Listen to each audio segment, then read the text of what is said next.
Living Chapel. We like to call ourselves a center for spiritual living. You know, there's a lot of churches here in Salem, wonderful places to be on a Sunday morning.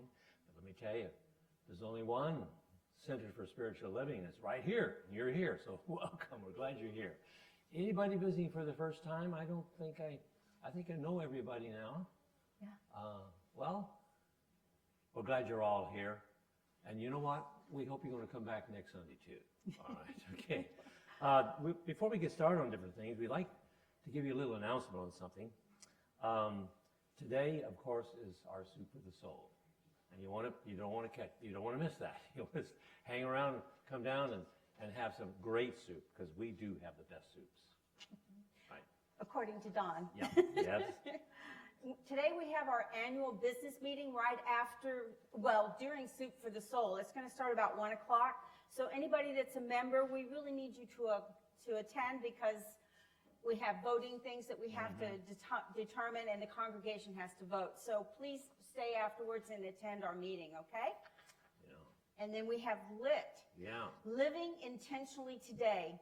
And thank goodness Kathy Daniels started this thing. It's something midweek for you to come in and get your spiritual food, whatever it is, or whatever your spiritual needs are. It's a great discussion group where different topics every week, but it's an open discussion, so everybody's welcome. So I hope you'll join us. It's from 7 to 8:30 on the first and third Wednesdays. So that means it'll be this Wednesday as well. Coming up. Okay. Right. Great. Shortcut to a Miracle class is going on now. We like that. It's not going on yet. Oh, sorry. Beyond Limits is still going on. That's right. Beyond Limits is still going on. Okay. But we have Shortcut to a Miracle. Julie will be with someone else, I believe, is going to be teaching that class after Beyond Limits is over. Okay. And when does it start? I don't know, but I know it doesn't start till after the 24th. Okay, for sure. Of April, because that's when the class ends. And we want to hear your input. If you have anything you'd like to share with us, or some ideas or things that you would like to contribute to the chapel, your time, treasure, or your talent, please let us know. We would be glad to welcome you to do all kinds of things. Yeah. We always have things that need to be done, right? Things need to be done around a spiritual home, And also. Yeah. On the back of your program, there's a neat little thing, this little CR code right there. QR code, we call it, okay? You know what that's for? It's an easy way to give of your heart to this organization we call our spiritual home. Just use it, and you'll find out you'll probably want to use it again. Okay, don't miss that. Thank you. Thank you. Okay, why don't we have some music today right now? Let's don't miss that. Let's do it. Good morning. Let's stand. Why don't we just stand and sing? We're just Yes, sitting. please. We'll stand and we'll feel it. We'll just Get feel the it in our blood flowing. bones. Okay. We're going to sing I Release and I Let Go. The lyrics are in your program.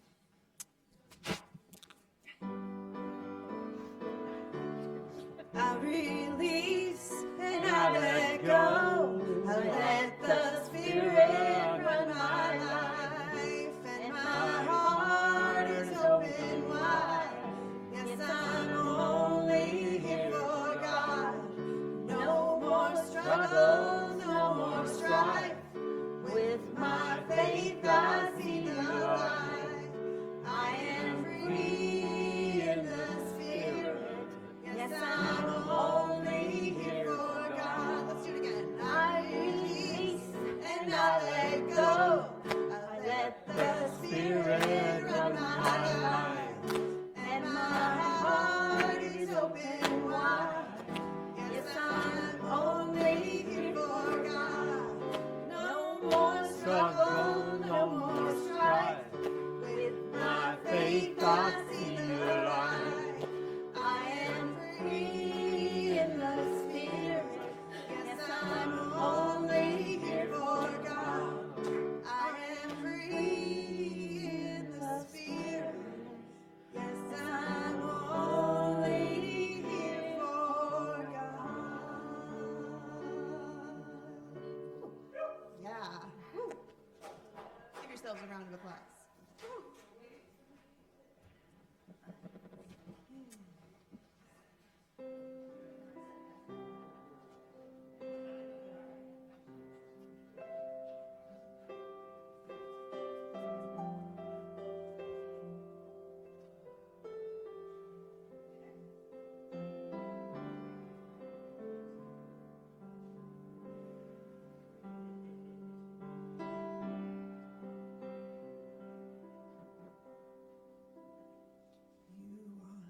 face of God. Stand up. I hold you in my heart. You are a part of me. You are the face of God. Let's sing that verse one more time. You are the face of God. I hold you in my heart. You are a part of me. You are the face of God. You are the face of love. Turn to your neighbor and You sing are this. the face of love. I hold you in my heart. You are a family. You are The face of God. Now turn to the other side and sing to someone. You are the face of God. I hold you in my heart. You are a family. You are the face of God. You are a part of me. You are the face of God. Sweet, sweet. Good morning, everyone. So nice to see you all. It's now time to get set in our seats and relax into the morning. And if you wish, close your eyes while I pray in the morning.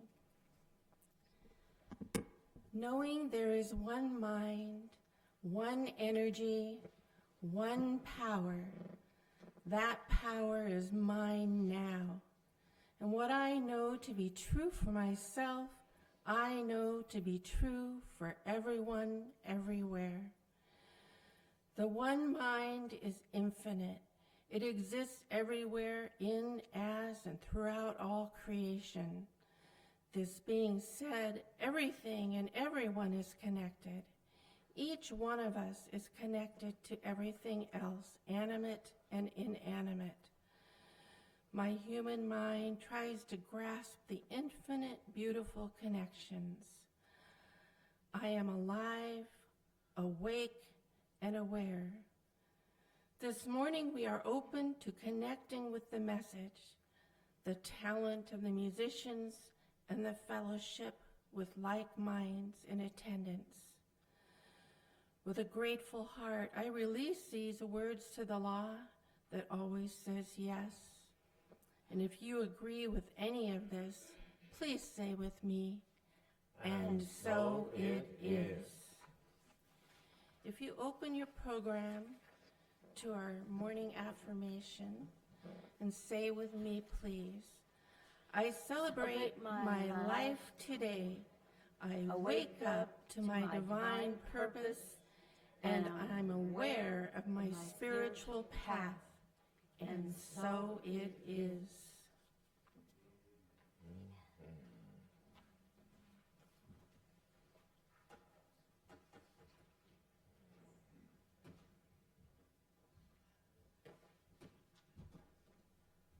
Erin go bra.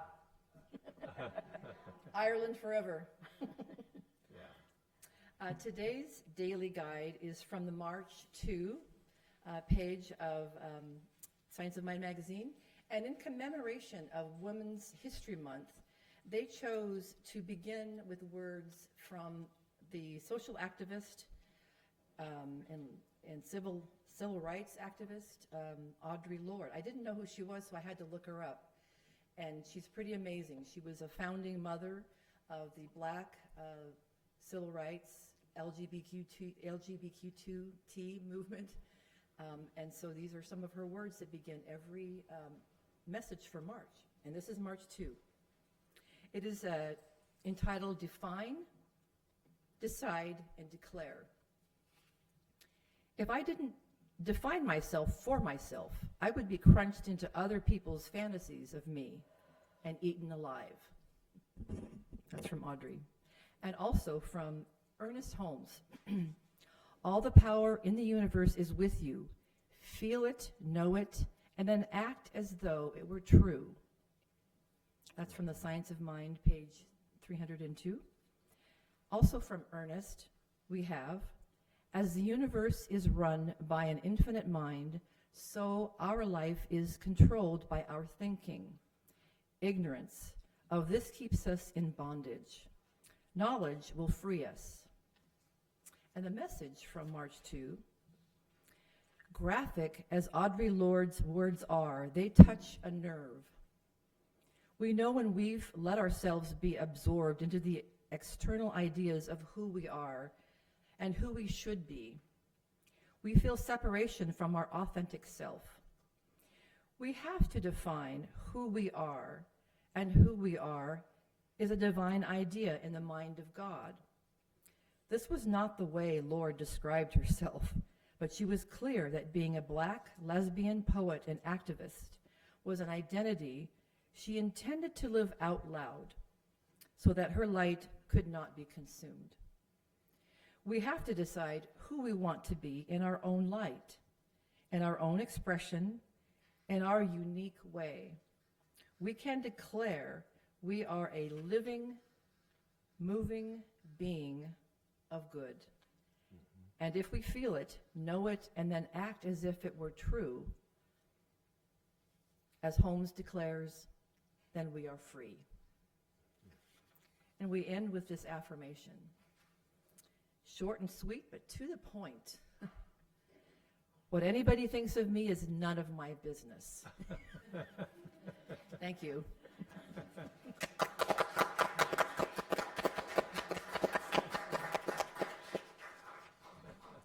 Cheers to that. Yeah. Oh no. Good morning, everyone. It's lovely to be here. I'm going to play a song by Sarah McLachlan called Ordinary Miracle.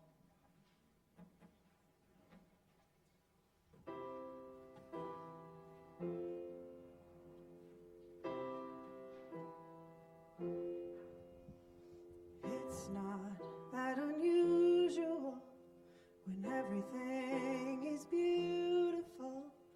It's just another ordinary miracle today.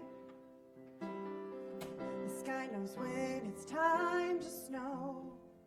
Don't need to teach a seed to grow. It's just another ordinary miracle today. Life is like a gift, they say, wrapped up for you every day. Open up and find a way to give some of your own. Isn't it remarkable? Like every time a raindrop falls, it's just another ordinary miracle today. Birds in winter have their fling, but always make it home by spring. It's just another ordinary miracle today. When you wake up every day, please don't throw your dreams away. Hold them close to your heart, 'cause we're all a part of the ordinary miracle. Ordinary miracle. Do you want to see a miracle today? It seems so exceptional. The things just work out after all. It's just another ordinary miracle today. The sun comes up and shines so bright, then disappears again at night. It's just another ordinary miracle today. Ooh,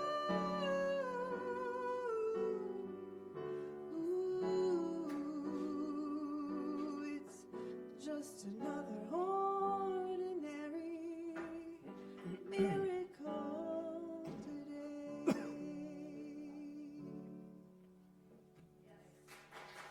Thank you.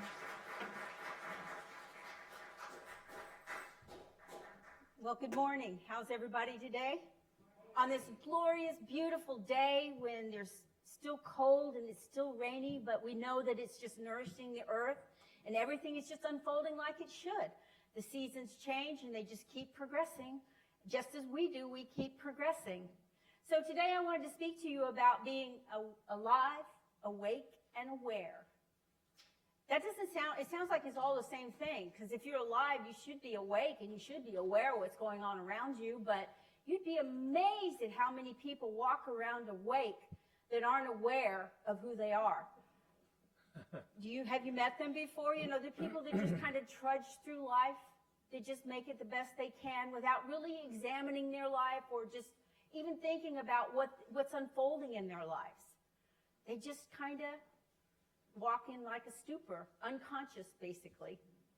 But our conscious mind is always active. That is our connection to spirit. Consciousness is spirit, period. That means that the whole universe is consciousness. And for a long time, we didn't believe that. We thought we were these special little entities, that the only ones that were real consciousness. We were even told that dogs don't have consciousness. Trees don't have consciousness. They're just acting on instinct. It's not real. But the more that we explore the world and the more we find out about quantum physics and energy, we come to realize that it's all one thing. It's all consciousness. And all ideas are out there in the ether, ready to download to the person that wants to accept it, and the person that wants to do something with it takes action, and they're the ones that benefit from this beautiful, massive consciousness, this idea that's out there. So, walking around unconscious.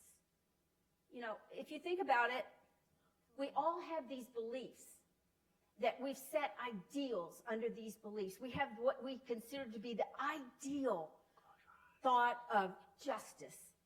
And we know what that is. It's black and white, and there's no gray. Is there? Or then we also walk around with this thought about this is our ideal truth, that this is absolutely the truth, when we know that only 50% of what we think is true is actually true, that there's another side to it, that there's never just one truth. It depends upon the perception of the person that is feeling it. It depends upon the beliefs that they have embodied. It depends upon so many things to what we identify as our truth or what we identify as justice. And it all comes down to those beliefs that we've built over our lifetime. Beliefs about this is right, this is wrong, this is good, this is bad, this is not good, this is not bad. But all of these things are all still just one thing. It's just how our perception perceives them. So, you know, if you're walking around unconscious, basically, you're considering that harmony is better and matters more than honesty. Isn't that crazy? Staying in harmony means that you don't make any waves, you know.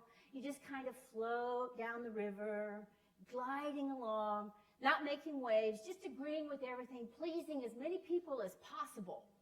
And you're just, oh, this is perfect, everything's perfect. But the only thing is that nobody ever sees the real you, because you're so busy trying to please people or stay in harmony that you stop being honest. And I'm not talking about the brutal kind of honest, you know, like saying something really nasty or mean to somebody because you believe that is the truth.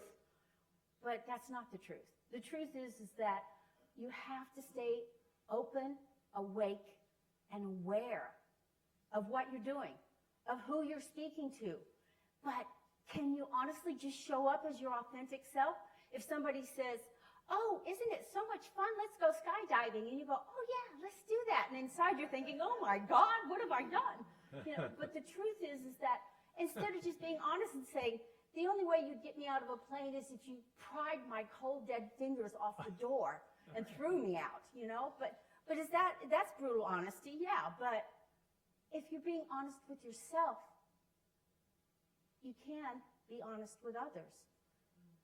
But we have gotten to this place that we believe that our being accepted in this world and being socially acceptable means not really expressing what we feel.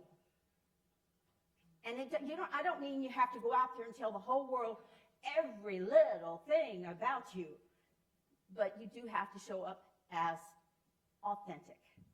Authentic, that's what we're looking for. Being conscious means being authentic.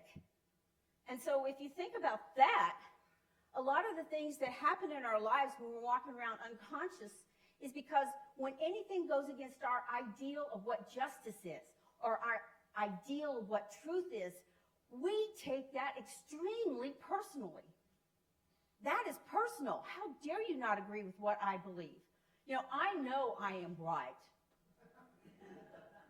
Absolutely, no doubt in my mind, I am absolutely right about this.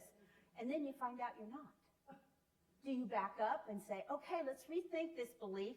Let's look at this and see if this is really the truth of who I am.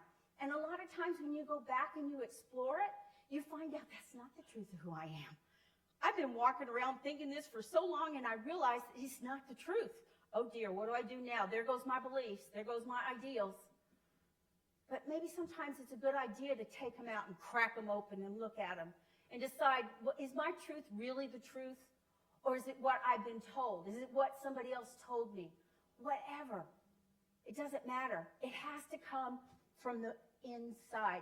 This is an inside-out job. Not taking validation from other people, not taking validation about what's right and what's wrong. It's about spiritually within you, knowing the truth of who you are. And that's really hard to do. And I think about in the old days, when the church was just forming and very, very few people were educated. Usually just the priest or, the upper echelon of people. So lower, in the totem pole kind of thing, they weren't educated necessarily. But they were trying to, but they would just go to church because they said, if you go to church every Sunday, you'll go to heaven. If you do this, if you hold, this truth and this truth and this truth, and you don't do this, this, and this, then you're a shoo-in to go to heaven. You got it made. But the real truth of it is that you never had to think about what you really believed because they were so busy telling you what to believe. But back then, it was understandable. It was a hard scrabble existence. It was hard for people to keep their families fed. It was hard to keep all the things going that were necessary to keep your family alive, basically, and to keep yourself alive. And so it was just easier for somebody to just say, okay, just believe this and you're okay. You're good. That's okay. That's all you have to do. But as we progressed as a society, as a human race, it started to become easier to feed our families. Believe it or not, even though sometimes you think, well, yeah, but anyway, it became easier. It wasn't constant worry about food. And that's when people started thinking, becoming more aware of their existence, more questions about, the biggest one for me is, why am I here? What was the decision that I made at some point in my eternal life that decided this was where I wanted to be? But I could make that decision. That's the whole thing. Because when you become aware of that there's something greater than you, something that you have to think it through yourself, when you become aware, that wakes you up. All of a sudden, it's not as easy as it looked. It's not easy just to follow the status quo. It's not easy just to be told something and said, that is the only truth. And a lot of religions and things, they do that. That's, you have to believe this or you will not go to heaven. If you don't have Jesus in your life, then there's no way that you're going to be able to speak to God. Well, see, that's what I love about this religion. We took out the intermediary. In other words, we don't have a mediator for us to speak to God. We just go straight to him, or her, or it, or whatever you want to think of it as, and to you, straight to your doorknob. Some people, one guy told me he was in AA, that his higher power was a doorknob, because that he could believe in, but because he could see it. I just thought, all right, whatever. There's other things you could see, but still, it's about becoming aware of that connection that you have, that you have always had, but haven't been aware of.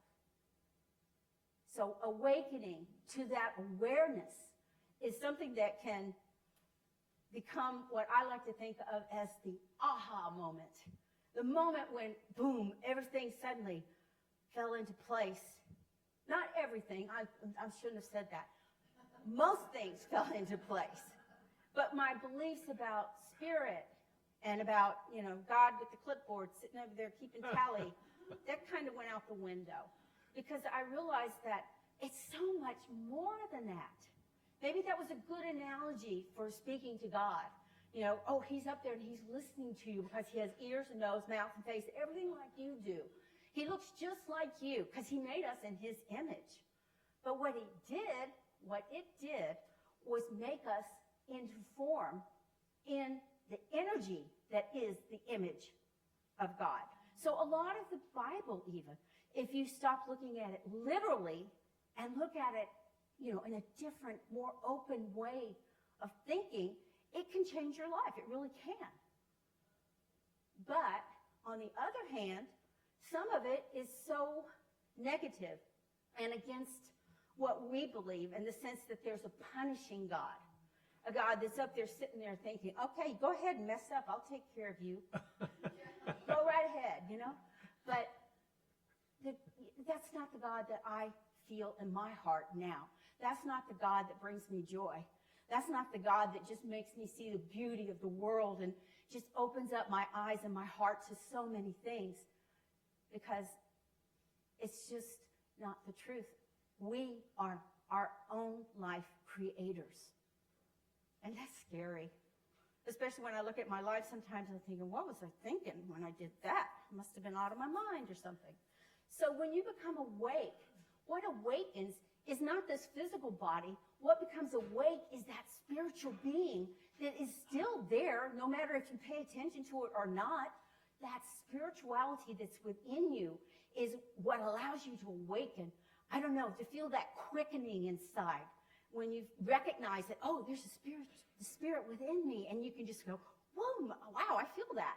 It's there because I know it's there, because I can feel it within me. I know the truth of who I am. Right now, in this moment, I'm a spiritual being having a human experience. Isn't that exciting? Mm-hmm. No. But just remember this, you lose the energy to keep the real you under wraps when you awaken. In other words, all that time that you kept making sure you tamped down those feelings, or you acted in such a certain way because you were pleasing someone, all of those things take so much energy. I'm surprised we can even walk around with all the energy we expend on trying to be something that we're not. And I love it. Well, I can't remember who said it, but the person that said, be yourself, everybody else is already taken. Isn't that the truth? All you can be is you. You can be aspects of this and aspects of that. You can be bits and pieces of all different kinds of things that makes up this human being that you are. But the whole point is that you have to awaken to that truth. And I believe that if you're here, something inside of you wants that awakening, is ready for that truth, or it already happened. And you're just here to keep expanding on it, because this is a lifelong pursuit. It's not like I said, okay, I finished school, I'm all done, now I'm done. Every time I teach a class, every time I do a talk, I learn something new. And isn't that crazy? I've been studying this for so many years, and still every time learning something new. It's so exciting. It just keeps your heart just vibrant and alive. Because when you just quit and say, okay, I've reached it, this is the end, I'm in nirvana right now, this is all perfect, everything's good, life changes. Things come at you and you have to suddenly step back and say, wait a minute, this is my perfect existence. Why is this not coming through that way? Because life is about change. It's like, what is it, Rumi that said, you can't step into the same river twice.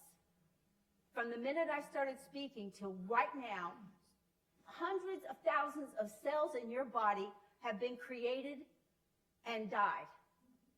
Other cells have died. Every moment, you are not exactly the same as you were before. So why would you think that something that happened to you in the past, a long time ago, that brought you so much regret and so much guilt and so much shame around it, defines who you are? You're not even that same person anymore. You're completely different. In every moment, you have the opportunity to be exactly who you are. The truth of who you are. Isn't that exciting?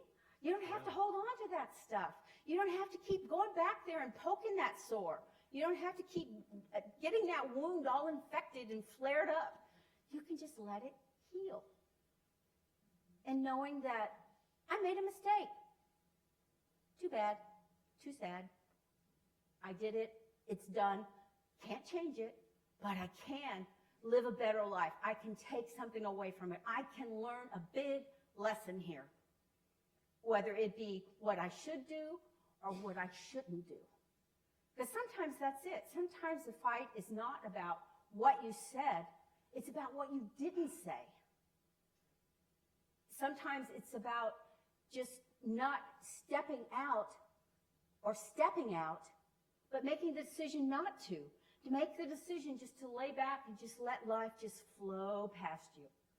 Not a bad plan, but unless you're in that flow and living life fully, you are really dishonoring spirit, because this is a gift you have, the gift of life. Take it, express it, show love, be all the things that you are. But we can't see it. We've gotten clouded. We've had our faces covered over by bad experiences, different things that have happened in our lives that we think define us. The only person that can define you is you. And I know that we go through grief experiences, and I know that there's times when we lose loved ones that's really hard to be fully alive and awake because of the grief, the burden you're carrying. But the truth is that, yes, we're going to walk through grief, but we can't live there. We walk through it because we are expected to live our lives. And I found that the people that experience the most grief are the ones that jumped on somebody else's path. In other words, they got married and they said, we're all one. We're just one person now. So we're all going to be on the same path, walking the same. I'll be right behind you the whole way. Those are the people that have the hardest time when they lose somebody, because they don't have a definition of what their path is. They stopped walking their path when they got married. They stopped walking beside that person. I just think that marriage is a decision that somebody makes to walk alongside a person, not to jump on their path, and the other person not to jump on theirs, but they walk along beside each other, growing on their own path. And sometimes you can diverge off, and you better pull it back in. But there's just so many different things that can happen. But when you are living your true life, you can walk through grief because you still have your own desires. You still have your own things that you are interested in, your own talents, your own thoughts. They're not just all tied up into one person that you say, I can't live unless this person is alive, because they define who I am. Have you ever stopped to think that stepping back and defining who you are, even while there's, right now, whatever you're doing, define who you are. Define what it is that you desire, what you want in your life. So, sometimes we think, well, things will change when I'm certain that everything will turn out just like I want it to. And that's called waiting for 100% certainty means you will be waiting forever. So not making a decision just because, well, I'm afraid it won't turn out like I want it to. Or I'm just not going to make a decision because what if it goes wrong? What if I'm wrong? Oh, no. Well, if you're wrong, just pick yourself up, dust yourself off, and say, I was wrong, and go on. It's not something that you can never have 100% certainty. But you can have that instinct within you that is aware of what's going on around you. And some people like to call it instinct. Animals have instincts, yes, but we do as well. I cannot even tell you how many times I've read or talked to somebody that said, you know what, I got delayed. I was like 15 minutes running behind, and I got in my car, I'm driving to work, and 15 minutes from home, massive wreck, horrible, horrible thing happened, and it could have been me. But something just pulled me back for a minute. Oh, I've got to go do, have you ever run into that situation to where something has just occurred all at once that you didn't expect, and then you find out that you missed a really big bullet there? Or maybe you've met somebody, and then you get the opportunity to see who they really are because they act out, they act nasty to people or whatever, and then you say, oh, thank you for showing me who you are. I think I will step back from here. I know we've all run into these kind of things before. I know each and every one of us has that waiting for something good to happen. But our subconscious minds, which is part of the being awake, is awaking our subconscious minds. That runs 90% of our decisions. We think that the 10%, the decisions that we make, subconscious mind is what runs our lives, basically. When you have a problem, before you go to sleep, you think, I'm going to have a solution to this rather than worrying about the problem. Your subconscious mind will provide you with an answer. Now, is that the answer you want? That depends on what you were looking for, but it's always there, and it is affecting your life every minute of every day. I like to think of the subconscious as that spirit part of me. Even though it's not really, it's really part of the energy. But for me, that gives me a connection, a way of thinking about it, my unconscious mind to open up, because it has so much more information that my little conscious mind does not. Because my conscious mind is running strictly on what I've learned, what I've seen. It's more nurture than nature. So what about instinct, though? Are we willing to trust ourselves enough with our instinct to not require validation from outside? In other words, I'm going to make this decision. Now I'm going to ask 3 of my friends what they think about this, and then I'm going to make the decision.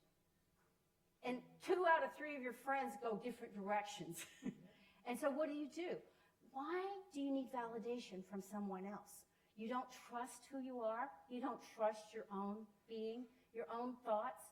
Do you feel like, oh, I can't make this decision because I don't have enough information, or I don't have enough education, I don't have enough this, I don't have enough that? You're coming from a thought of lack.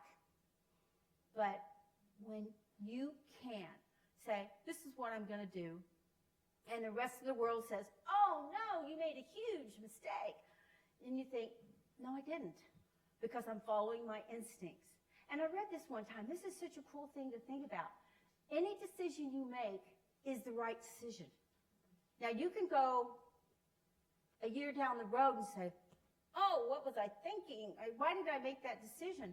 But the reality is that that moment in time, with the facts that were in front of you and the things that were presented to you, you made the right decision. Circumstances changed, things changed, but you still made that right decision at that time, no matter how it appears later. And so it kind of takes the sting out of saying, oh, I've made so many bad decisions in the past, I shouldn't really make decisions anymore.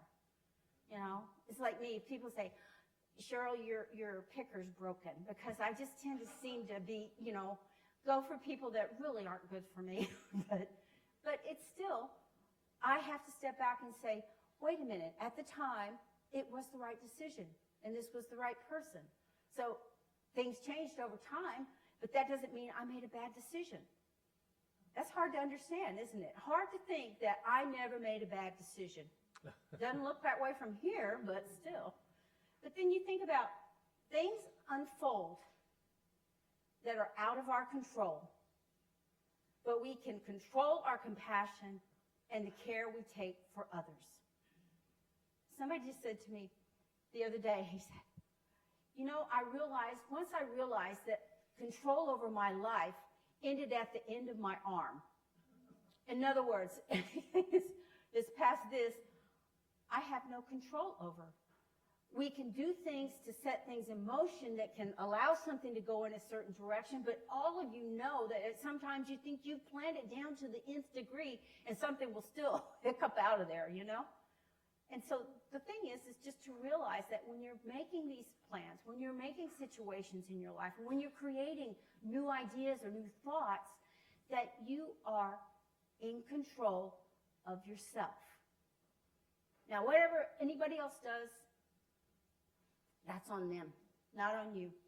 It's all on them. So if you're...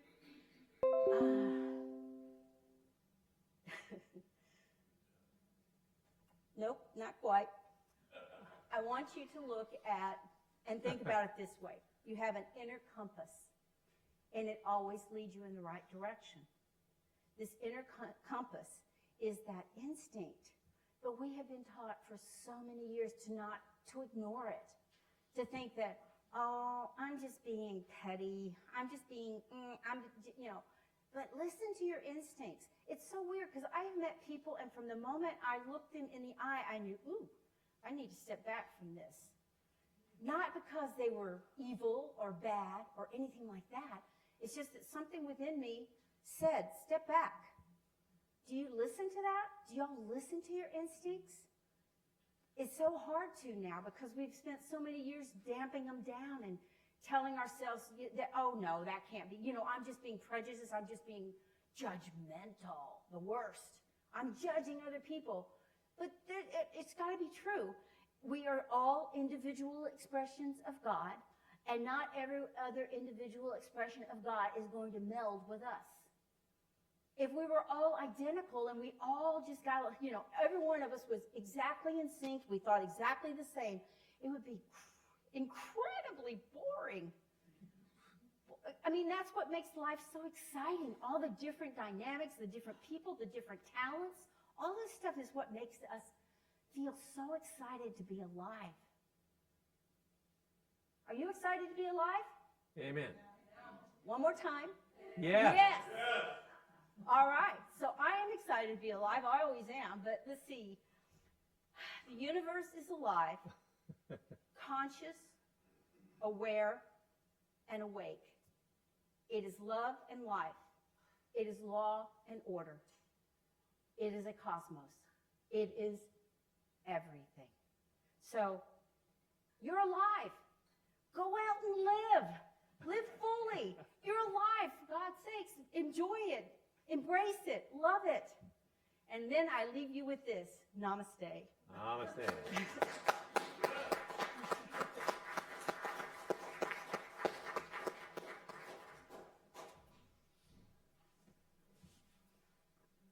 What a time to be alive, hey?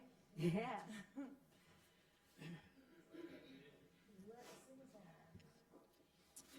Well, as some of you know, that sometimes I like to say that songs pick themselves. And this song is one that I've recently written. It's called I Pray for Peace. Because I think that we need a little more of it in the world. And that's what feels right for me as I'm waking up and being alive. That's what I can do. Right? Yeah.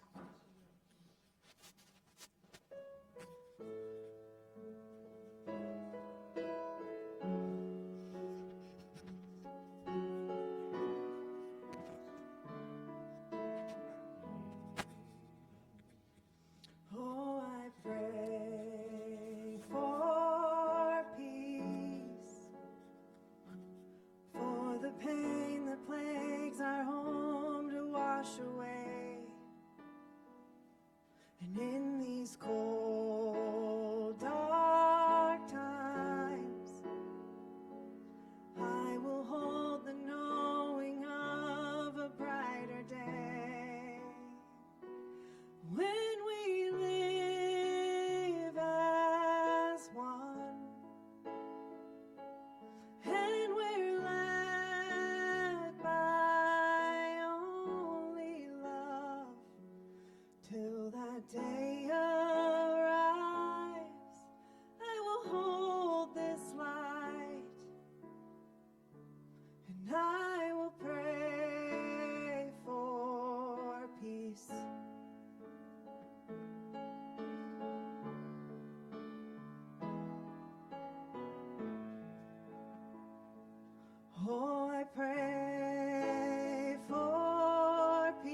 will pray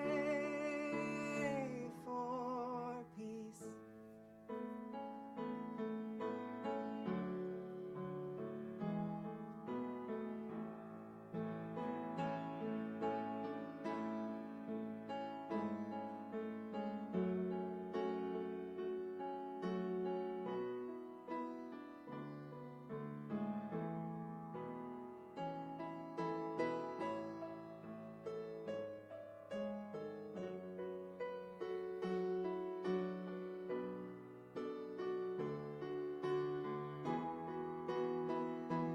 Till we live as one,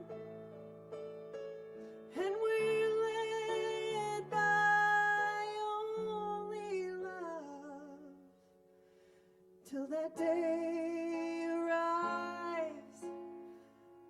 I will hold this light,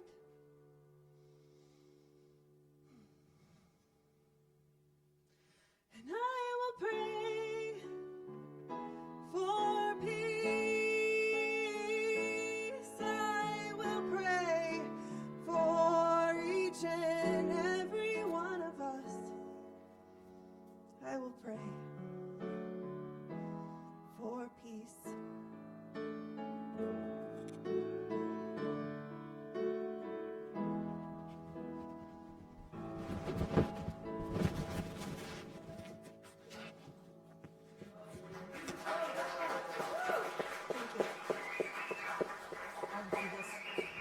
So now it's time for our offertory.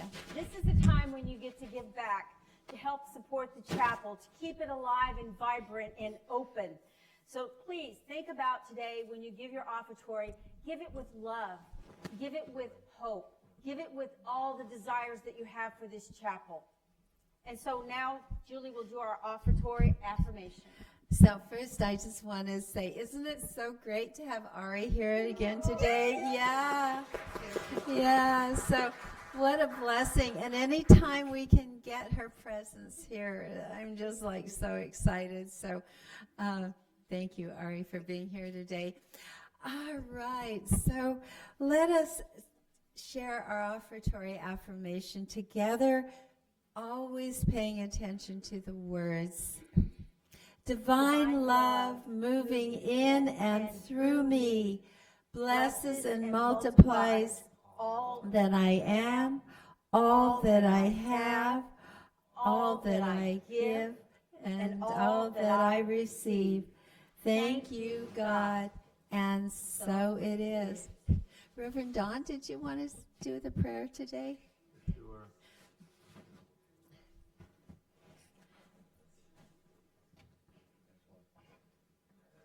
There they come.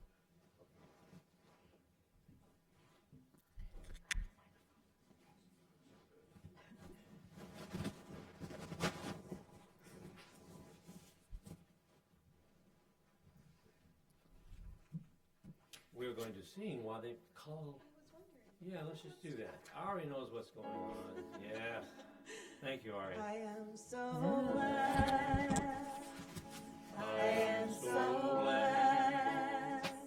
I am so grateful for all that I have. I am so blessed. I am so blessed. I am so grateful. I am so blessed. I am so blessed. I am so blessed. I am so grateful for all that I have. I am so blessed. I am so blessed. I am so grateful. I am so blessed. Grateful and blessed. What two more powerful words could we use when it comes to tithing and giving and sharing and showing what is really dear to our hearts?